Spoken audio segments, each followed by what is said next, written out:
بہرحال کچھ بھی ہو جائے، وہ شخص جس کو اس کا اعمال نامہ دائیں ہاتھ میں دیا گیا، آواز گونج رہی ہے،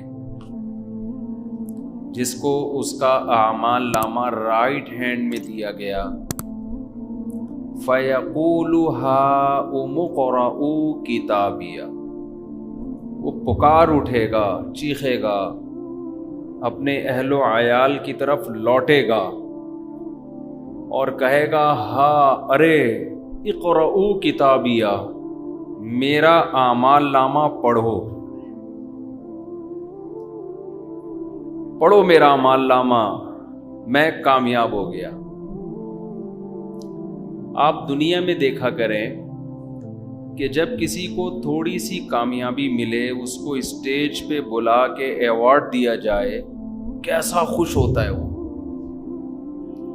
ویڈیو بنواتا ہے، تصویریں بنواتا ہے، اور ایک عجیب جذباتی کیفیت ہوتی ہے اس کی۔ اس وقت خوشی کا کیا عالم ہوگا۔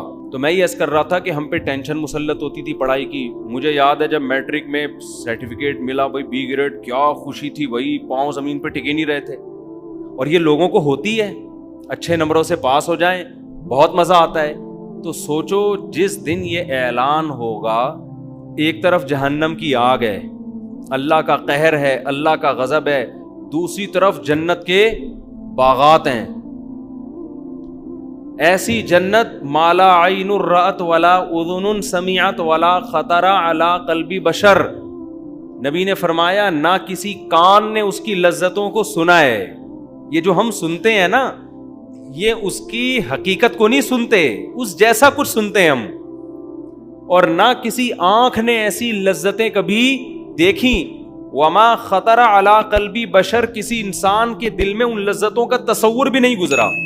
یعنی آپ تھوڑی دیر کے لیے تصور کر لو کہ کوئی عیاشی کی جگہ ہے جہاں عیش و عشرت کا سامان ہے، تو آپ کیا سوچ لو گے؟ نائٹ کلب ہوگا، شراب کباب ہوگا، حور و رنگ ہوگا، اور بہت عیاشی ہوگی، اور آپ کی جوانی ہوگی، یہی سوچ لو گے نا؟ اور یہ کھانے کو ہوگا، یہ پینے کو ہوگا۔ تو قرآن کہتا ہے کہ تم تصور کو انتہا تک لے جاؤ۔ دنیا میں عیاش ترین آدمی کی عیاشی کا تصور کر لو، جنت اس سے بھی اوپر کی چیز ہے، اس سے بھی اوپر کی چیز ہے۔ اور ویسے بھی عقل کی بات ہے، جو کائنات کو بنانے والا ہے، کریٹر ہے، دیکھو اس نے دنیا میں اتنی لذت کے سامان رکھے ہوئے ہیں، حالانکہ یہ لذتیں جو دنیا میں ہمیں مل رہی ہیں، یہ کسی عمل کا بدلہ نہیں ہے، یہ تو اللہ نے ویسی رحمت کی ہوئی ہے، یہ کسی عمل کا، ہماری محنت کا بدلہ نہیں ہے۔ پھر بھی کیسی لذتیں ہیں، شدید پیاس میں پانی کیسی لذت ہے، شدید بھوک میں مزے مزے کے کھانے کیسی لذتیں ہیں، دیکھنے میں کیسی کیسی لذت کی چیزیں اللہ نے رکھی ہیں۔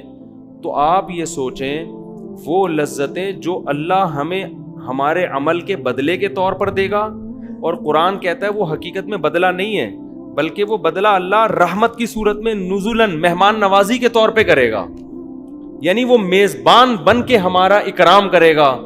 تو وہ اکرام کی کیا انتہا ہوگی، تو خالق کائنات ہے وہ۔ میں اکثر اس کی ایک مثال دیتا ہوں کہ آپ کو کسی بڑے سے بڑے سیٹھ نے ولیمے کی دعوت پہ بلایا، کوئی سمجھ لو کراچی کا یا پاکستان کا بہت بڑا سیٹ ہے جی، بہت بڑا نام ہے اس کا، ایک زمانے میں سیٹ عابد ہوا کرتا تھا نا، آج کل کہاں ہے، ہر سیٹ مارکیٹ سے تھوڑے دنوں میں شارٹ ہو جائے، یہ دنیا ہے بھائی۔ سیٹ عابد کو ہم فرض کر لیتے ہیں، اگر کوئی ابھی حاضر سروس سیٹ وہ بولے گا میرا نام کس خوشی میں لیا آپ نے بغیر پرمیشن کے۔ سیٹ عابد تھا ایک زمانے میں، بڑا مشہور تھا، ہمارے بچپن میں مشہور تھا وہ سیٹ عابد، اب پتہ نہیں زندہ ہیں تو اللہ عمر میں برکت دے، انتقال ہو گیا تو اللہ مغفرت فرمائے۔ اب سیٹ عابد ہے جی، بڑا کراچی کا کروڑ پتی، ارب پتی تاجر، آپ غریب تھے، اس نے آپ کو کسی وجہ سے انویٹیشن بھیج دی۔ جیسے سعودی عرب کے ایک بادشاہ نے، ہمارے حضرت نے ایک واقعہ سنایا کہ ایک پاکستانی جو تھا وہ کہیں ریاض میں کہیں گلی میں گھوم رہا تھا، تو ایک عرب تھا بڑا شاہی خاندان کا، اس کا بچہ کہیں کھیلتا ہوا گلی میں کہیں کھیل رہا تھا، تو یہ پاکستانی غریب آدمی اس نے اس بچے کو بڑا پیار کیا, بڑا اکرام کیا, اس کو پیارا سا بچہ تھا. تو وہ شہزادہ دیکھ رہا تھا, شہزادے کو بڑی غیرت آ گئی کہ بھئی میرے بچے کو اتنا پروٹوکول دیا, اس کو یہ عمل اچھا لگا. تو شہزادے نے اس کو بولا کہ کچھ دن بعد کوئی ہماری دعوت ہے, آپ کو بھی انویٹیشن ہے, آ جانا. وہ شہزادے لوگ جو ہوتے ہیں نا وہ اسی ٹائپ کے ہوتے ہیں, جب ان کا دل آ جائے نا تو بس وہ پھر نوازتے ہیں. تو یہ پاکستانی غریب آدمی یہ جب دعوت میں پہنچا تو یہ اس کی عقل حیران ہو گئی, یار ایسی بھی دعوت ہوتی ہے. بھائی ہماری دعوت کیا ہوگی, پورے بکرے کر دیں گے نا, اور کیا. وہ ان کی دعوت ایک تو عود کی وہ دھونیاں چل رہی ہیں, پھر پورے اونٹ کے بچے روسٹ, اونٹ کے بچے دمپخ صحیح ہے نا, یعنی زمین میں دبا کے اونٹ کے بچے پکائے ہوئے صحیح پورے. وہ ایسی وی آئی پی دعوت اس نے کبھی تصور نہیں کیا. اب آپ کہہ سکتے ہو کہ یار اس شہزادے کو اس بندے کی اوقات دیکھنی چاہیے تھی کہ اس کو تو تم دیسی مرغی کا سوپ بھی پلا دیتے تو یہ بیچارہ خوش ہو جاتا. پاکستانی غریب آدمی تھا, مزدور آدمی تھا, اس کو آپ کو یہ اونٹ مونٹ اور یہ سب چیزیں کھلانے کی کیا ضرورت تھی؟ سوال پیدا ہوتا ہے نا. اس کو تو آپ چائے میں پاپے بھی ڈبو کے دے دیتے, یہ کہتا بھائی بادشاہ کے محل سے ہو کے آؤ, بس یہی کافی تھا. بلکہ اپنے گھر بلاتے, سر پہ ہاتھ پھیرتے, سیلفی لیتے, چل پتلی گلی سے نکل. وہ ساری زندگی اسی سیلفی پہ خوش ہوتا کہ نہیں ہوتا؟ یہ تو بہت خوش ہو جاتا, لیکن بادشاہ کی بے عزتی ہو جاتی.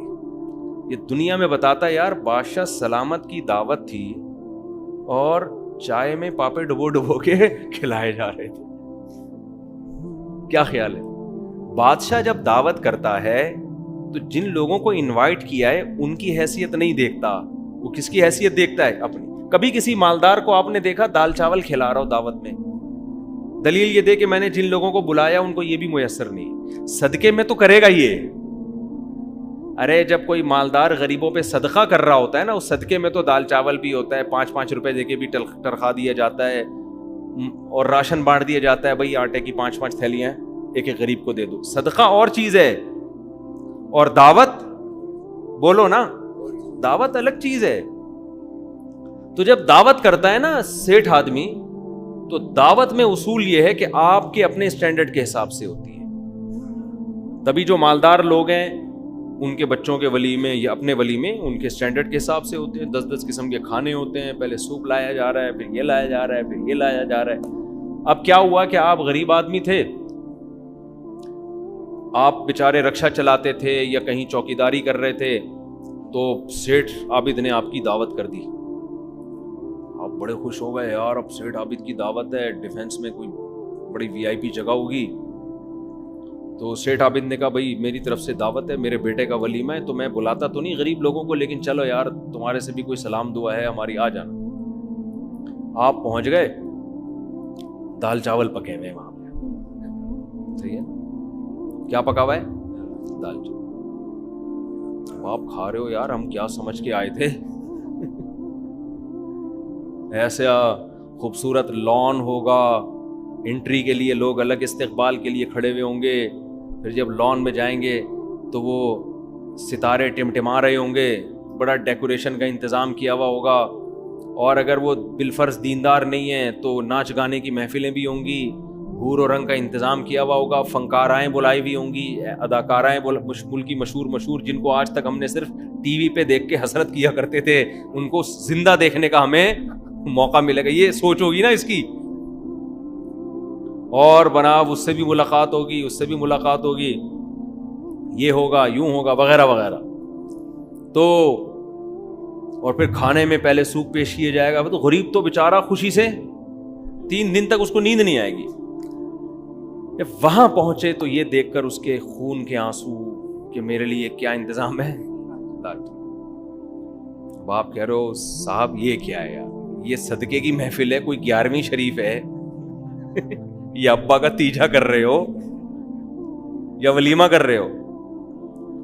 سیٹھ عابد کہہ رہا ہے بھئی آپ کو کیا اعتراض ہے, آپ کو گھر میں یہ ملتی ہے, آپ کو تو گھر میں اگر ملتی بھی ہے تو سادہ دال چاول, ہم نے تو دال میں ٹماٹر کا تڑکا بھی لگوا دیا آپ کے لیے, یہ اسپیشل آپ کے لیے تڑکا لگوایا, ورنہ ہم تڑکے وڑکے نہیں لگاتے. آپ کو تو ابلے ہوئے چاول گھر میں ملتے ہیں, ہم نے اسپیشل آپ کے لیے دال میں تھوڑا تڑکا لگایا, دیکھو مزہ نہ آئے پیسے واپس. ہے مزے کی دال, آپ کھا رہے ہو, مزہ آ رہا ہے, بھوک بھی لگ رہی ہے, لیکن آپ کہو گے کہ آج سے سیٹھ عابد کی عزت ختم. 20 لوگوں کو جا کے بتائے گا ابے بڑا بنا پھرتا ہے, سب ٹوپی ڈرامہ, کنجوس آدمی, 1 نمبر کا, یہی بولو گے نا. اب جو بھی آپ کو کہے ابے تجھے تو تیری حیثیت سے زیادہ کھلا دیا, آپ کہو گے بھائی ہمیں ہماری حیثیت سے زیادہ نہیں کھلایا. بات یہ ہوتی ہے دعوت کرنے والا اپنی حیثیت کے حساب سے دعوت کرتا ہے, وہ انوائٹڈ مہمان جو ہیں ان کی حیثیت کو پیش نظر نہیں رکھتا. تو اب مجھے ایک بات بتاؤ, سیٹھ عابد یہ حماقت کبھی نہیں کرے گا کہ دال چاول کھلا دے. وہ کہے گا یار آج ساری دنیا دیکھے گی کہ سیٹھ عابد کی دعوت کیسے ہو. کنجوسی کا تانا دنیا میں کوئی نہیں برداشت کرتا, تبھی تو لوگ قرضے لے لے کے دعوتیں اچھی کر رہے ہوتے ہیں. بھائی ایک دفعہ لوگوں کو پتا چل جائے کہ ہم کنجوس نہیں ہیں. اب یہ بھی غلط ہے کہ آپ قرضہ چڑھا دیں اپنے اوپر, لیکن غیرت مند آدمی بہرحال یہ کنجوسی کا تانا کبھی بھی برداشت نہیں, وہ کرے گا ہی نہیں ولیمہ اگر پیسے نہیں ہیں. بھائی کریں گے تو پھر اپنے حساب سے کریں گے. تو آپ مجھے بتاؤ, حدیث میں آتا ہے سب سے زیادہ غیرت کس میں ہے؟ اللہ میں. ایک تو غیرت اس میں زیادہ, اس کو کنجوسی کا تانا بالکل بھی پسند نہیں ہے. یہودیوں نے ایک دفعہ اللہ کے بارے میں یہ کہہ دیا ید اللہ مغلولہ, اللہ کے ہاتھ بندھے ہوئے ہیں, تھوڑا تھوڑا کر کے دیتا ہے.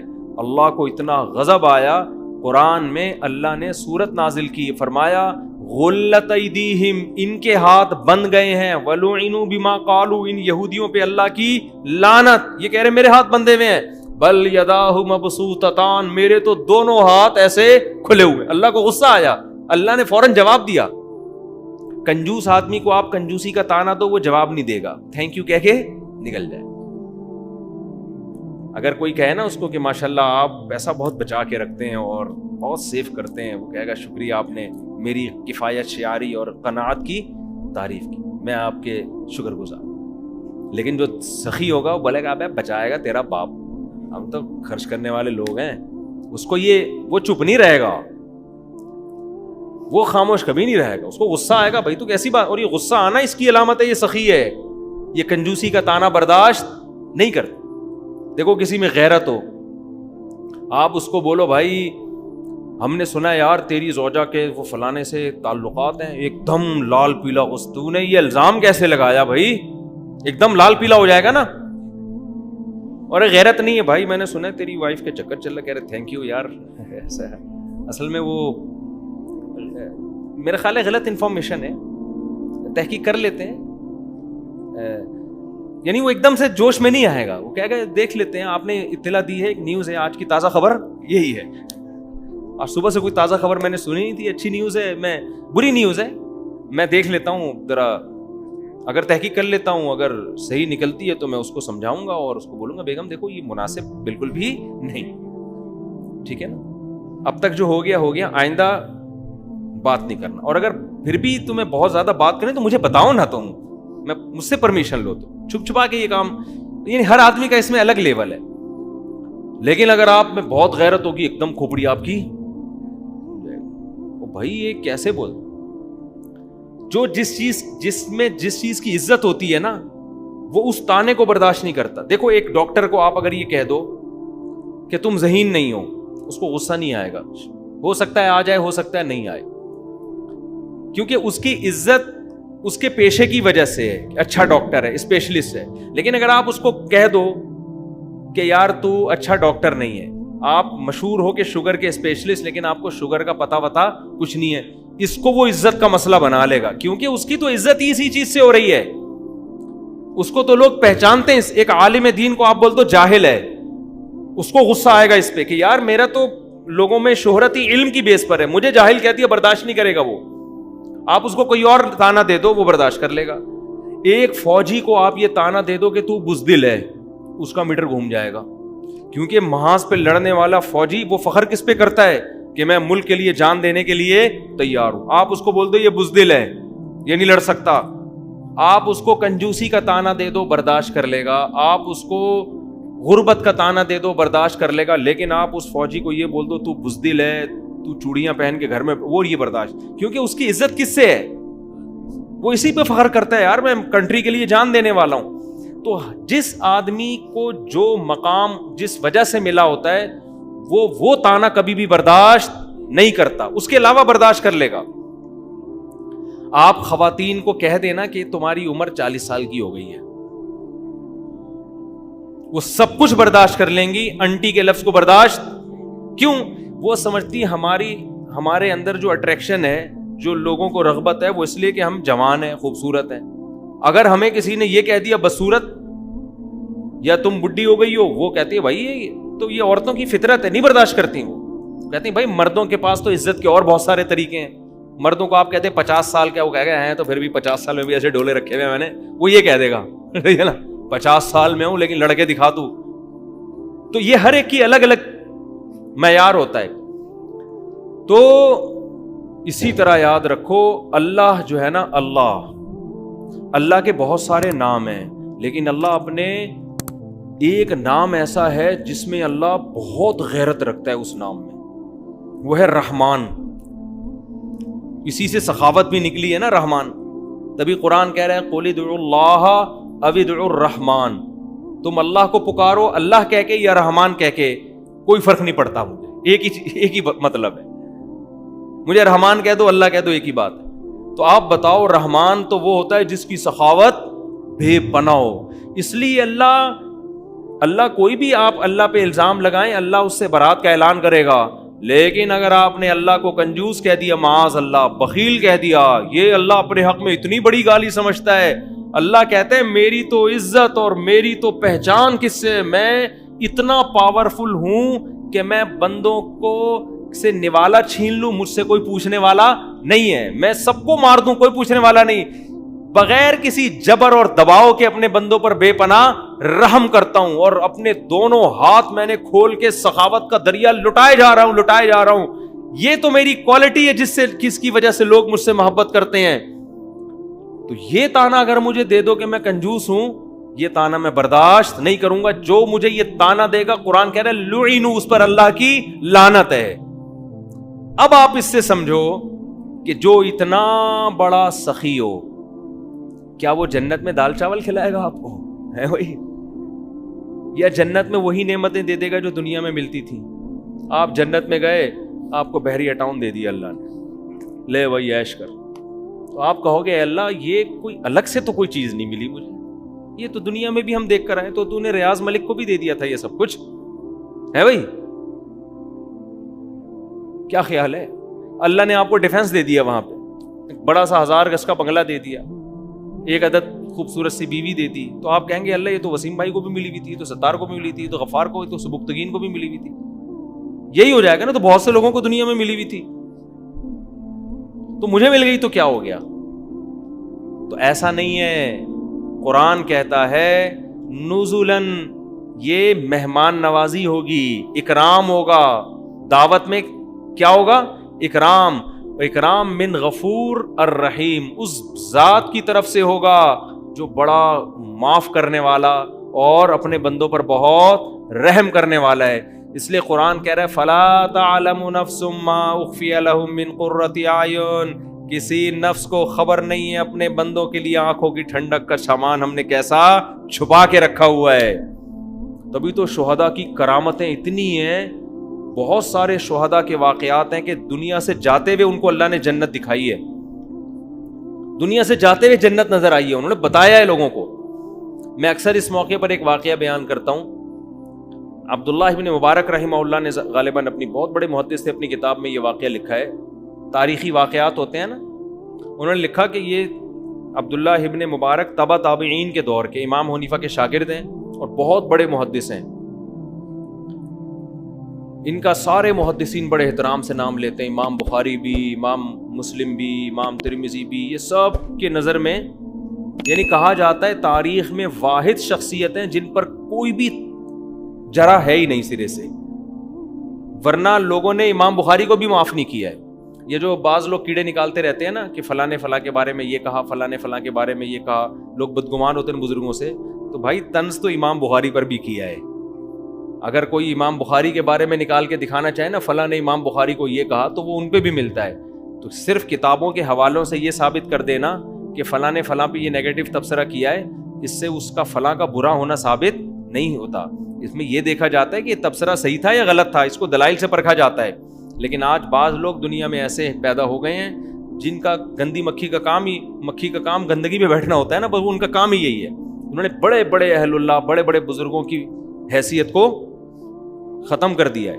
تو خیر, لیکن یہ عبداللہ بن مبارک ایسے ہیں. تو غالباً ان کا واقعہ ہے یا کسی اور بزرگ کا, کیونکہ میں نے بعض واقعات 15 سال 20 سال پہلے پڑھے ہیں تو ان میں مجھے نام پوری طرح یاد نہیں ہے. تو انہوں نے اپنا واقعہ نقل کیا کہ ہم ایک لڑائی میں تھے میدان جہاد میں, تو ایک نوجوان, ہم اسے دیکھتے تھے دن میں روزہ رکھتا تھا, رات میں تہجد پڑھتا تھا, بہت تھوڑا آرام کرتا تھا, مجاہدین کی خدمت بہت کیا کرتا تھا, بہت زیادہ پرہیزگار تھا اور دن میں بڑی بہادری سے لڑتا. تو کئی دن ہو گئے, کئی ہفتے ہو گئے, ایک قلعہ فتح نہیں ہو کے دے رہا تھا. تو وہ کہتے ہیں کہ میری ڈیوٹی اس بندے کے ساتھ لگ گئی رات کو, کہ رات کو کچھ دیر یہ سوئے گا, میں پہرا دوں گا, پھر جب میں سوؤں گا تو یہ نوجوان پہرا دے گا. یہ عرب سے ایک کتاب چھپی ہے, اس کا نام ہے تہجد میں اٹھنے کے 100 طریقے. اس کتاب میں یہ واقعہ, میں پہلے عربی کتابوں کا ترجمہ کرتا تھا ایک ادارے کے لیے. عرب سے جو کتابیں آتی تھیں نا عربی میں, تو وہ ادارے والے کیا کرتے تھے, بہت سے علماء لیتے تھے, میں بھی لیتا تھا, ان کا ہم اردو ترجمہ کر کے وہ کتابیں وہ پھر ادارے والے چھاپتے تھے. تو وہ ایک عرب عالم نے کتاب لکھی, بڑی زبردست کتاب تھی. تو اس میں یہ واقعہ لکھا کہ اس نوجوان کے ساتھ ان کی رات گزارنی تھی انہوں نے. تو کیا ہوا, کہتے ہیں کہ ایک دن میں نے دیکھا کہ یہ سویا ہے, اور جب میں نے اس کو نیند سے بیدار کیا تو اٹھتے ہی رونا شروع کر دیا اس نے. میں نے کہا بھائی کیا ہو گیا؟ تو اس نے وہ منظر بتایا اپنا. اس نے کہا کہ میں نے خواب دیکھا, خواب میں مجھے خوبصورت جنت دکھائی گئی, ایسی جنت جیسے قرآن کہتا ہے جو نہ کسی آنکھ نے دیکھی اور نہ کسی کان نے سنی. کہتا ہے میں آگے گیا تو بہت خوبصورت عورتیں, بہت خوبصورت عورتیں. کہہ رہے میرا دل ان کی طرف مائل ہونے لگا. تو مجھے ان فرشتوں نے کہا کہ یہ تمہاری باندیاں ہیں, یہ تمہاری بیوی نہیں, تمہاری بیوی آگے ہے, وہ ان سے بھی زیادہ خوبصورت.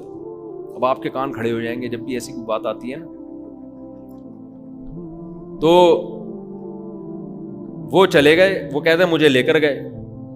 تو میں جب آگے گیا ہوں, اتنی خوبصورت جو اللہ نے جنت کے نقشہ کھینچا ہے قرآن مجید میں, کہہ رہے ہیں جب میں قریب گیا ہوں وہاں تو ایک خوبصورت کمرہ, جیسے دلہن کا کمرہ سجا ہوا ہوتا ہے, ایک تخت پہ ایک بہت حسین عورت, بہت ہی حسین, اس کے سامنے افطاری کا سامان رکھا ہوا ہے, کھانے پینے کا نا, افطاری کا نہیں ہوتا سامان.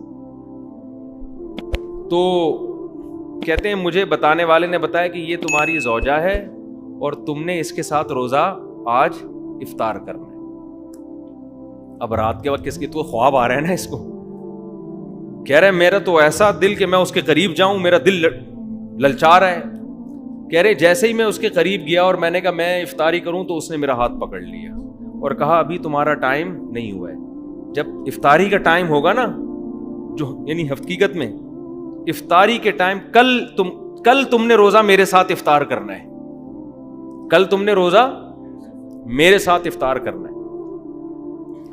کہہ رہے ہیں اس دوران آپ نے مجھے آ کے اٹھا دیا تو میرا وہ سارا خواب مجھے اس منظر پہ رونا آ رہا ہے, اتنا حسین منظر. لیکن اس نے کل کا وعدہ کیا کہ کل تمہارا روزہ کس کے ساتھ افطار ہوگا, میرے ساتھ. تو وہ بزرگ کہتے ہیں کہ مجھے لگا کہ یہ کل شہید ہو جائے گا نا, کیونکہ روزے تو یہ روز رکھتا ہے. حدیث میں آتا ہے میدان جہاد میں جو ایک روزہ رکھتا ہے 1 سال کے روزوں کے برابر ہے. لیکن علماء نے لکھا ہے یہ فضیلت اس کے لیے ہے جس کو روزہ رکھنے کے بعد لڑنے میں کمزوری نہ ہو. اگر روزہ رکھنے کے بعد یہ خطرہ ہے کہ ہم کمزور ہو کے لڑ نہیں پکیں, پھر روزہ رکھنا جائز نہیں ہے, کیونکہ پہلے دشمن ہے. تو کہتے ہیں کہ یہ اس کا روزہ تھا تو میں سمجھ رہا تھا اب شہادت ہو جائے گی, اس کی کچھ بھی نہیں ہوا. تو مجھے خیال آنے لگا کہ جھوٹا خواب ہوگا اس کا. تو کہتے ہیں کہ سارا دن یہ بہادری سے لڑا بھی, پھر بھی شہید نہیں ہوا. کہہ رہے ہیں پھر ہم نے افطاری کا سامان لا کے رکھ دیا اور ان کو خیال ہونے لگا کہ یار ایسے ہی خواب تھا, ایک پراگندہ خیال ہوگا, آ گیا ہوگا. کہہ رہے ہیں ادھر یہ افطاری پہ بیٹھنے کا وقت آیا ہے, قلعے سے ایک تیر آ کے اس کے سینے میں لگا اور یہ وہیں کلمہ پڑھ کے شہید ہو گیا. اب وہ جو بزرگ تھے نا, ان کی یہ غالباً عبداللہ بن مبارک تھے, کہہ رہے میری یہ کیفیت کہ میں نے تو یہ سارا خواب, یعنی اس نے مجھے سنایا تھا نا کہ این میری تمہاری مجھ سے ملاقات کب ہوگی, افطاری کے ٹائم. کہہ رہے میں نے زور سے, وہ کہتے ہیں میں نے چیخ ماری نا پورے لشکر میں کہ یہ شخص کامیاب ہو گیا. اور کہہ رہے پھر میں نے سب کو بلا کے اس کا خواب سنایا کہ کیسا اللہ نے خواب سچا کیا ہے, کہ اس حور نے اس سے وعدہ کیا تھا کہ کل تمہاری افطاری کس کے ساتھ ہوگی. یہ مجاہدین کے ایک واقعات نہیں ہیں, مجاہدین کی تو کیونکہ وہ بہت زیادہ قربانی دے رہے ہوتے ہیں نا, تو ان کی کو اللہ کی طرف سے موٹیویشن دوسروں سے زیادہ ملتی ہے. میں اکثر بتاتا ہوں نا, شہیدوں کے خون کی خوشبو میں نے اپنی ناک سے سونگھی ہے, ایک بار نہیں متعدد بار سونگھی ہے, ورنہ عقلی طور پر یہ پاسبل نہیں ہے کہ ایک آدمی شہید ہو رہا ہے اس کے بلڈ میں خوشبو آ رہی ہے. تو اب یہ جو ملحد لوگ ہیں نا مذاق اڑاتے ہیں, کہہ رہے ہیں ایسا نہیں ہو سکتا. بھائی آپ جتنا مرضی مذاق اڑا لو, ہو سکتا ہے آپ سمجھ رہے ہو کہ میں جھوٹ بول رہا ہوں, جس نے سونگھی ہو وہ کیسے جھٹلا سکتا ہے. اور میں ایک اکیلا نہیں ہوں اس پہ گواہ, آپ کو سینکڑوں لوگ دکھا سکتا ہوں جنہوں نے شہداء کے خون کی خوشبوئیں سونگھی ہیں. کتنے لوگ جھوٹ بولیں گے, کتنے لوگ. تو وہ کہتے ہیں کہ پھر جب میں نے مجاہدین کو یہ واقعہ سنایا, ایسا ہوا, تو کہہ رہے اگلے دن اتنی بہادری سے سارے, دیکھو حوروں کا چکر ایسا ہے نا, مرد ہر چیز پہ کمپرومائز کر لیتا ہے, عورت پہ کمپرومائز نہیں کرتا. تبھی تو قرآن حدیث میں آتا ہے, میں نے نبی صلی اللہ علیہ وسلم کی بخاری کی حدیث ہے کہ میں نے مردوں کے لیے اپنے بعد عورت سے بڑا فتنہ کوئی نہیں چھوڑا. اس لیے کہ مرد ہر جگہ کمپرومائز کرتا ہے, عورت کے فتنے میں جب آتا ہے برباد. اس لیے اس فتنے میں آنے سے پہلے بہتر ہے کہ ٹائم پہ شادی کر لو, تاکہ یہ فتنے کی ٹینشن سے نکل جاؤ. ابھی ایک صاحب کا قصہ میرے سامنے آیا, بہت کروڑ پتی ارب پتی آدمی کسی پہ لٹو ہو گئے, کسی لڑکی پہ ڈپریشن میں چلے گئے, خودکشی کے خیالات آ رہے ہیں, وہ لڑکی بھی دبا کے پیسہ کھا رہی ہے, شادی نہیں کر رہی. یہ شادی کے پیچھے پڑا ہوا ہے, وہ شادی نہیں کر رہی, وہ بھی گھنی بنی ہوئی کھائے جا رہی ہے. اس کے دوست اس کو سمجھا رہے ہیں, ابے لڑکی تیرے پیسے سے کو ختم کر کے, جب پیسہ ختم ہوگا نا تو لڑکی بھی جائے گی اور پیسہ بھی جائے گا. لیکن کئی مردوں کے دیوالیے ہو چکے ہیں, اپنی معشوقہ پہ پیسے اڑا کے پھر سگریٹ پینا شروع کرتے ہیں, پھر شراب پیتے ہیں, پھر ایسے غم میں بیٹھے ہوئے ہوتے ہیں, پھر مر رہے ہوتے ہیں, پھر محبوبہ کو تصویریں بنا کے بھیج رہے ہوتے ہیں, تمہارے غم میں دیوانہ ہو گیا, اس کی صحت پہ 5 روپے کا بھی فرق نہیں پڑ رہا ہوں. یہ سمجھ رہا ہوتا ہے میرے مجنو جیسے بال اور کھلے گریبان, اور میرے یہ جو ایکس رے رپورٹ میں نے یہاں بنا لی ہے پوری پسلیاں, یہ دیکھ کے وہ پاگل ہو جائے گی. وہ پاگل نہیں ہوگی, سمجھ رہے ہو, بالکل بھی پاگل. وہ کہے گا تو عاشق ہے, میں تھوڑی عاشق ہوں. وہ آپ کو لوٹے گی مزے سے, اس کے بعد نچوڑ کو پتلی کری تھی. میں نے تو ایک واقعہ یہاں سنایا تھا آپ لوگوں کو, ایک جاننے والے تھے, وہ عاشق ہو گئے تھے کسی لڑکی پہ, کمپنی کے مینیجر تھے, ینگ تھا وہ لڑکا, عاشق ہو گیا, اتنا عشق ہو گیا, لڑکی نے بھی پیسے دبا کے لینا شروع کیے اس سے. اب جناب شادی نہیں کر رہی, کہ شادی ٹائم پہ ہوگی, وہی ایکچولی کر کے نا, ابھی ایجوکیشن ہے, ایکچولی وہ بھی ایکچولی کے چکر میں آئے ہوئے. تو ان کو لوگوں نے سمجھایا, بھائی شادی کرنی رہی ہے, چھوڑ یار. اتنا پیسہ اس بندے نے لوٹا دیا اس کے اوپر کہ بالآخر کمپنی میں اس کی حاضریاں کم اور ڈیٹیں لگنی شروع. یہ مجھے خود انہوں نے واقعہ سنایا. بالآخر قصہ یہ ہوا کہ جاب لیس ہو گیا, اس کے عشق میں کیا ہو گیا, جاب. ادھر ٹائم زیادہ لگ رہا ہے, ادھر کمپنی نے نکال دیا. پہلے 2-3 وارننگ دی, نکال دیا. تو ان کو خیال ہوا کہ میری محبوبہ تو اب میرے اوپر اور عاشق ہو جائے گی, کہ میری محبت میں تمہاری جاب بھی گئی. محبوبہ کو جیسے ہی پتہ چلا نا جاب لیس ہو گیا, اس نے فوراً ٹھینگا دکھا دیا. اس زمانے میں متحدہ کی بھی بڑی حکومت تھی, تو اس نے دھمکیاں شمکیاں لگائیں کہ میں یہ کر دوں گا, میں یوں کر دوں گا. لڑکی نے متحدہ والوں کا انوالو کیا, چترول لگوا دوں گی, تیری بوٹیاں بھی نہیں ملیں گی کسی. صحیح ہے نا. اچھا یہ لوگ چھپ کے نکاح بھی کر چکے تھے, رخصت ہی نہیں ہونے دی تھی, لڑکی ہوشیار تھی, چھپ کے نکاح بھی, تو طلاقیں بھی دلوا دیں. صحیح ہے نا. تو طلاقیں بھی اس کو زبان سے گن پوائنٹ پہ, لڑکی نے تعلقات, وہ ظاہر ہے اتنا پیسہ اس نے انویسٹ کر لیا تھا, کہ وہ پیسوں سے اب وہ پٹائی بھی لگوا سکتی اسی کے پیسے سے. وہ بھی ہوشیار تھی, اس نے پیسہ کچھ کھایا کچھ جمع کیا کہ اسی پیسے سے اسی کو بھی پٹواؤں گی جب یہ طلاق نہیں دے گا, تو اس کو پٹوا کے زبان سے طلاقیں بھی نکلوا دیں. اس بیچارے کو ہارٹ اٹیک ہوا ٹینشن میں کم عمری میں, اور دل میں وال لگے ہوئے ہیں, یہ زندگی ہو گئی. خیر اللہ نے توبہ کی توفیق دی, دیندار بنا, اس کو احساس ہوا, دین پہ آنے کا ذریعہ بن گئی یہ چیز. اب تو ماشاءاللہ صحت مند ہے, صحیح ہو گیا. لیکن یہ ہوتا ہے, پیسے بھی جاتے ہیں. تو یہ عورت اس طرح سے مرد کے لیے فتنہ بنتی ہے. اس لیے ہم کہتے ہیں بر وقت ٹائم پہ شادی وادی ہو جائے نا تو ان بکھیڑوں سے انسان بچ جاتا ہے, بہت حد تک صحیح ہو جاتا ہے. تو خیر میں یہ عرض کر رہا تھا, دیکھو کہ اللہ میاں کو بھی پتا ہے کہ وہ, میں کہہ رہا تھا کہ جب ان کو پتا چلا نا حور مل گئی ہے اس کو, تو وہ انہوں نے واقعہ بیان کیا, مجاہدین اتنی بہادری سے لڑے کہ وہ قلعہ فتح ہو گیا. ہر ایک کی خواہش ہوگی کہ میں بھی شہید ہو جاؤں. تو بعض دفعہ اللہ کی طرف سے چیزیں دکھا دی جاتی ہیں, موٹیویشن ملتی ہے. تو آج ہمارے لبرل لوگ, ملحد لوگ حوروں کا مذاق اڑاتے ہیں کہ یہ مولویوں نے بیوقوف بنانے کے لیے حوروں کی لالچ دی ہوئی ہے. او بھائی, یہ مولویوں نے لالچ نہیں دی, یہ ہمارے رب نے بتایا ہے کہ ایک عیش و عشرت تم نے دنیا میں دیکھا ہے, ایک عیش وہ ہے جو اللہ اپنے نیک بندوں کو قیامت کے دن دے گا.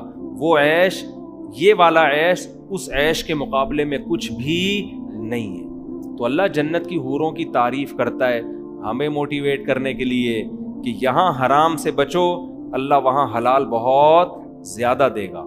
تو جب یہ سب چیزوں کی اناؤنسمنٹ ہوگی, اعمال نامہ دائیں ہاتھ میں ملے گا, یقین ہو جائے گا اب میں جنت میں جاؤں گا.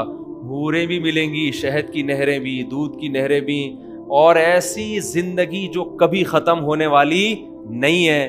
تو آپ سوچو, ہم میٹرک میں نہ پڑھ کے بی گریڈ سے پاس ہو کے اتنا خوش ہوئے تھے, صحیح ہے نا, اس کے بعد تو ہمارا وہ میٹرک کا سرٹیفکیٹ ہی گم گیا. وہ دوبارہ بنوانے گیا, پھر میں نے کہا چھوڑو کیا کرنا بنوا کے. پھر ہم نے انٹر تو کر ہی لیا تھا, انٹر کے بعد گمائے وہ, تو انٹر کے پڑھے ہوئے میٹرک کے نہیں ہیں. نکل تو آئیں گے, ریکارڈ تو پڑا ہوا ہے, لیکن کیا کریں گے, اس سے شادی تو ہوتی نہیں. کیا کریں, ہم نے کہا چھوڑو, ہر وہ کام جس کا شادی میں کوئی تعاون ہی نہیں کر رہی, تو میں نے اس سرٹیفکیٹ کا کرنا کیا, اس لیے میں نے گیا ہی نہیں بورڈ آفس دوبارہ. جاب ہم نے کرنی نہیں ہے, تو اس لیے ہم نے کہا اب کیا کرنا ہے. تو اس سرٹیفکیٹ پہ میں اتنا خوش ہو رہا ہوں. سوچو ہم میں سے جب کسی کو اعمال نامہ دائیں ہاتھ میں, جب کہ ہماری جان لٹکی بھی ہوگی کہ ادھر یا ادھر, اس وقت جب اعمال نامہ مل گیا تو بھائی وہ تو چیخے گا گھر والوں کے پاس. اس سے پہلے کیا کنڈیشن تھی, یفر المرء من اخیہ, اپنے بھائی سے بھی دور بھاگتا تھا, ماں سے بھی دور, بیوی سے بھی دور, کسی کو پہچاننے سے بھی, سب کو پہچاننے سے انکار. بھائی میں کسی, جیسے آپ سب ضرورت مند ہو نا, آپ کو ڈر ہوتا ہے کوئی قرضہ لینے نہ آ جائے مجھ سے, ٹھیک ہے نا, اس وقت تو یہ ڈر کہ یہ مجھ سے کوئی نیکی ویکی نہ مانگ لیں. بھائی ابھی میں کسی کو نہیں جانتا, میری جان حلق میں اٹکی ہوئی ہے. جہاں فیصلہ ہو گیا اعمال نامہ دائیں ہاتھ میں, بھاگے گا اپنے گھر کی طرف. ہاں اقرؤ کتابیہ, لوگو میرا اعمال نامہ پڑھو پڑھو پڑھو. میں نہیں بتاؤں گا کامیاب ہوا یا ناکام, پڑھ کے دیکھ لو, پتہ چل جائے گا, ثبوت کے ساتھ دیکھ لو. آگے قرآن کہتا ہے فَهُوَ فِي عِيشَةٍ رَاضِيَةٍ, ایسی زندگی میں ہوگا کہ وہ زندگی اس سے خوش ہوگی. یہ بھی قرآن کی بلاغت ہے. اصل میں تو یہ زندگی سے خوش ہوگا نا, اصل میں تو یہ اس زندگی سے خوش ہوگا. قرآن کہہ رہے نا نا نا, زندگی اس سے خوش ہوگی.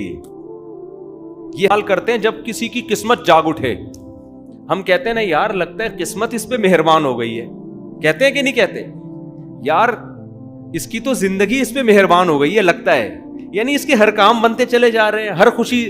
بعض لوگوں کو جو جس کام میں ہاتھ ڈالو الٹا کام. بعض لوگ یہ بھی شکایتیں لے رہے ہیں, یار ہم دکان کھولتے ہیں, اس کا جو چلتا ہوا کاروبار ہے اس کا بھی بیڑا غرق ہو جاتا ہے. بعض لوگ یہ شکایت لے کے آتے ہیں, یار جو کام کرتا ہوں الٹا ہو جاتا ہے, یار جو کام کرتا ہوں الٹا ہو جاتا ہے, لگتا ہے میری زندگی ہی مجھ سے ناراض ہو گئی ہے. تو قرآن نے یہی لفظ استعمال کیا, عیشتن, ایسی زندگی کہ زندگی اس سے کیا ہوگی, خوش, زندگی راضی ہوگی اس سے. یہ بلاغت ہے قرآن کی, یعنی زندگی مہربان ہو کے کہے گی بتا تجھے کیا چاہیے. وَلَكُمْ فِيهَا مَا تَشْتَهِي أَنفُسُكُمْ, جس چیز کا دل چاہے گا وہ ملے گی. اور ہماری ابھی زندگی میں دل کی خواہشات محدود ہیں, وہاں یہ خواہشات کا حجم بھی بڑھ جائے گا, کیونکہ ابھی تو دل بھی یہ والا لگا ہوا ہے نا, وہاں تو دل بھی چینج ہو چکا ہوگا. بعض حضرات کہتے ہیں ہمارا دماغ 25% کام کرتا ہے, عین ممکن ہے دماغ میں 100% جنت میں 100% کام کرنا شروع کر دے, خواہشات بڑھ جائیں گی, وہاں پہ صحت بڑھ جائے گی, قوت بڑھ جائے گی, طاقت بڑھ جائے گی. وَلَكُمْ فِيهَا مَا تَشْتَهِي أَنفُسُكُمْ, قرآن کہہ رہا ہے جو چاہو گے ملے گا تمہیں وہاں پہ. وَلَكُمْ فِيهَا مَا تَدَّعُونَ, جس چیز کو مانگو گے تمہیں ملے گا, ہر چاہت پوری ہوگی. نُزُلًا مِّن غَفُورٍ رَحِيمٍ, اللہ کہتے ہیں یہ بدلہ جو میں کہتا ہوں نا اعمال کا, یہ مجازن کہہ رہا ہوں اعمال کا بدلہ. تمہارے اعمال اس قابل نہیں ہے کہ ایسا بدلہ ملے, اس کو تو میں بدلہ تمہیں خوش کرنے کے لیے کہہ رہا ہوں. حقیقت میں یہ بدلہ نہیں ہے, میری طرف سے انویٹیشن ہے, دعوت ہے, اکرام ہے تمہارا. تو اللہ کا جو اکرام ہے وہ چھوٹا نہیں ہو سکتا. وہ اکرام ایسا ہوگا کہ بندے کہیں گے کہ اللہ بخیل نہیں ہے, جو ہمارا تصور تھا اللہ نے اکرام اس سے کئی گنا زیادہ کیا ہے. آخری حدیث سنا کے بیان ختم کرتا ہوں. نبی صلی اللہ علیہ وسلم نے فرمایا کہ جو آخر میں جو مسلمان جہنم سے نکلے گا نا سزا کھانے کے بعد, جو سب سے کمتر مسلمان ہوگا اس کو اللہ سب سے کمتر جنت دیں گے. تو جب وہ جنت میں جائے گا نا تو نبی صلی اللہ علیہ وسلم, حضرت عبداللہ بن مسعود تھے غالباً یہ حدیث بیان کر کے, انہوں نے فرمایا کہ وہ اللہ سے کہے گا اے اللہ تو اللہ ہو کے مجھ سے مذاق کرتا ہے, اور عبداللہ بن مسعود یہ حدیث سنا کے مسکرانے لگے. یعنی وہ جب جنت دیکھے گا نا تو کہے گا یار اتنا کیسے مجھے مل گیا بھائی. یہ اس کی مثال ایسے جیسے آپ کا کوئی دوست آئے 1 اپریل کو اور آپ کو کہے یار میں تجھے گفٹ دینا چاہتا ہوں. آپ کا خیال ہو کہ مٹھائی کا ڈبہ لے آئے گا, یہ 5000 کا نوٹ لے آئے گا, کوئی واچ لے آئے گا, موبائل لے آئے گا. اس نے جناب 5 کروڑ کی گڈی نکال کے آپ کے سامنے رکھ دی. آپ بولو گے یار مذاق کسی اور سے کرو, یہ ٹائم مذاق کا, اور اپریل فول ہوگا تو آپ کا دماغ جائے گا بیٹا کچھ نقلی نوٹ پہنا رہا ہے مجھے, یہی ہوگا نا. اور اگر اپریل کے علاوہ بھی کوئی یہ کام کرے 5 کروڑ نکال کے دے دی, آپ کیا بولو گے یار سیریس ہو جائے یار, ابھی تیری بچکانا باتیں چھوڑ دے, یہ مذاق کا ٹائم نکال وہ گھڑی یا وہ واچ لے کر, یا کوئی انگوٹھی لایا ہے, کیا لایا ہے وہ نکال. آپ کو یقین ہی نہیں آئے گا یار یہ مجھے 5 کروڑ کس خوشی میں دے رہا ہے بھائی, آپ یہی بولو گے نا. تو بالکل یہی کیفیت اس جنتی کی ہوگی.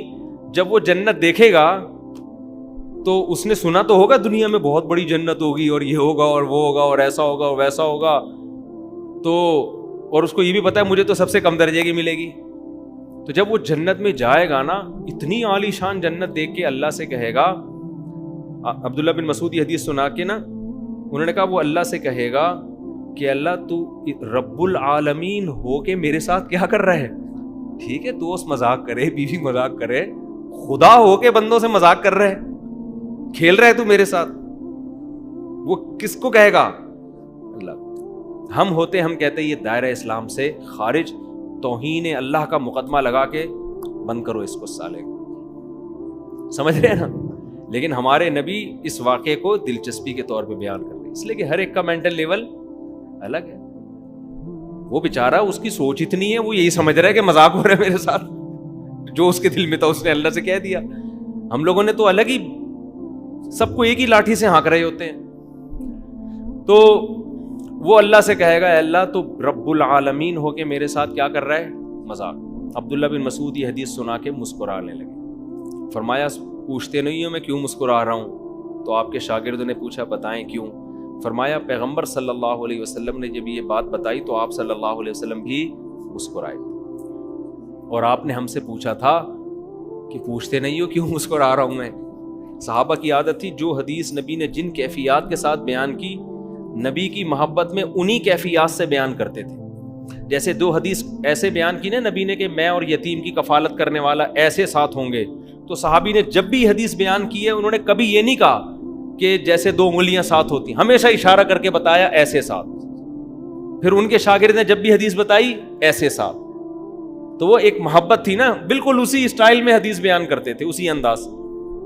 تو جس حدیث کو بیان کر کے نبی مسکرائے, صحابی اس حدیث کو بیان کر کے مسکرائے, تابعین, یہ اسی طرح چلی آ رہی ہے یہ. تو ابن مسعود رضی اللہ عنہ نے فرمایا کہ پوچھتے نہیں ہو کیوں مسکراتا ہوں؟ ساتھیوں نے پوچھا کیوں؟ فرمایا کہ نبی حدیث بیان کر کے مسکرائے تھے، اور فرمایا کہ پوچھتے نہیں ہو کیوں مسکراتا ہوں؟ تو ہم نے پوچھا کیوں؟ تو فرمایا کہ جب اللہ بندے کی یہ بات سنے گا تو اللہ بھی مسکرائے گا۔ اس بندے کو کیا ہو گیا ہے، کیسی باتیں کر رہا ہے؟ لیکن اللہ اس کی کیفیت کو جانتے ہوں گے، اس پہ اللہ کفر کا فتویٰ نہیں لگائیں گے۔ اللہ کو پتا ہوگا یہ بیچارہ کہ اس کی یہی کیفیت بننی تھی، کیونکہ اس کے ہوش اڑ گئے ہیں یہ جنت دیکھ کر۔ تو اللہ اس سے کہے گا کہ یہ حقیقت ہے، میں مذاق نہیں کر رہا، اور کہا کہ یہ جتنی تجھے نظر آ رہی ہے اس سے 10 گنا بڑی میں نے تجھے دی ہے، یہ ایک حصہ ہے جو تجھے دکھا رہا ہوں میں، اس سے 10 گنا بڑی ہے۔ تو اللہ کا اکرام میرے بھائی اللہ اپنے حساب سے کرے گا۔ خوش قسمت وہ لوگ ہیں جو اس زندگی میں تھوڑے سے گناہوں کو چھوڑ دیتے ہیں اور بہت بڑی جنت کے وارث بن جاتے ہیں۔ بدقسمت وہ لوگ ہیں جو چند گناہ ہیں جن کو اللہ نے کہا ہے چھوڑ دو، زنا، بد نظری، فحش فلمیں، یتیم کا مال کھانا، اور بہنوں کی وراثت کھانا، نماز چھوڑ دینا، سود کھانا، یہ چند موٹی موٹے کبیرہ گناہ ہیں، ان کو چھوڑ دو۔ لیکن ہم ان تھوڑی لذتوں کے لیے بڑی لذتوں سے اپنے آپ کو محروم۔ تو اس لیے بھائی گناہوں سے بچو، اگر کبھی ہو جائے تو توبہ کرو، چھوٹ نہیں رہا اس کے طریقے استعمال کرو کہ کیسے مجھ سے یہ گناہ چھوٹے۔ اللہ تعالیٰ سمجھنے کی، عمل کرنے کی توفیق عطا فرمائے۔